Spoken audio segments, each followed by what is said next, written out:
সিরিয়ার দ্রুজ সংখ্যালঘু সম্প্রদায়ের ওপর সহিংসতা রোধে ব্যর্থতার অভিযোগ এনে দেশটিতে দফায় দফায় হামলা চালাচ্ছে ইসরায়েল। হামলা থেকে বাদ পড়েনি দেশটির প্রেসিডেন্সিয়াল প্রাসাদও। সিরিয়া সীমান্তের কাছে সেনা জড়ো করেছে ইসরায়েল। এই অবস্থায় নাগরিকদের সুরক্ষায় বিভিন্ন এলাকায় নিরাপত্তা বাহিনী মোতায়েন করেছে সিরিয়া সরকার।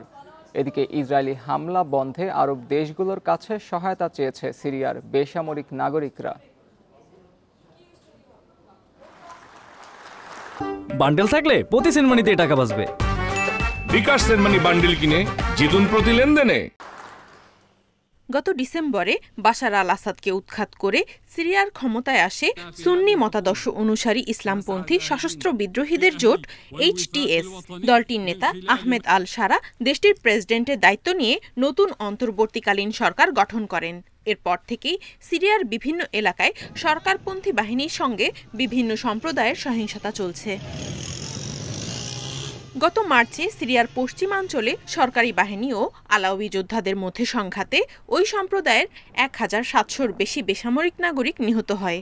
এরপর গত সপ্তাহে সিরিয়ার সরকারপন্থী বাহিনী ও দ্রুজ যোদ্ধাদের মধ্যে সংঘাতে 100-র বেশি মানুষ নিহত হয়। দ্রুজ অধ্যুষিত জেলাগুলোতে সহিংসতার বাহানা দিয়ে গত বুধবার সিরিয়ার রাজধানী দামেস্কের উপকণ্ঠে হামলা চালায় ইসরায়েল।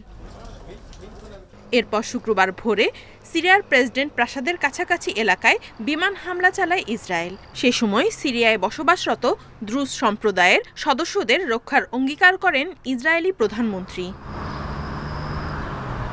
এদিন সন্ধ্যায় দামেস্কের উত্তরে ও হামা শহরের কাছে বিভিন্ন সামরিক স্থাপনায় হামলা চালায় তারা। সিরিয়া সীমান্তের কাছে গোলান মালভূমিতে সেনা সদস্যদের জড়ো করেছে ইসরায়েল। এই অবস্থায় বাসিন্দাদের সুরক্ষায় সাহনায়া শহরে নিরাপত্তা বাহিনী মোতায়েন করেছে সরকার। এছাড়া সুন্নি দ্রুজ যোদ্ধাদের সংঘর্ষের পর সুইদা প্রদেশের আল সুরা আল কুবরা গ্রামেও নিরাপত্তা বাহিনী টহল বাড়ানো হয়েছে। এদিকে ইসরায়েলি হামলা থেকে বাঁচতে আরব দেশগুলোর কাছে সহায়তা চেয়েছে দামেস্কের সিরিয়ানরা। Nadia Tabassum, Independent news.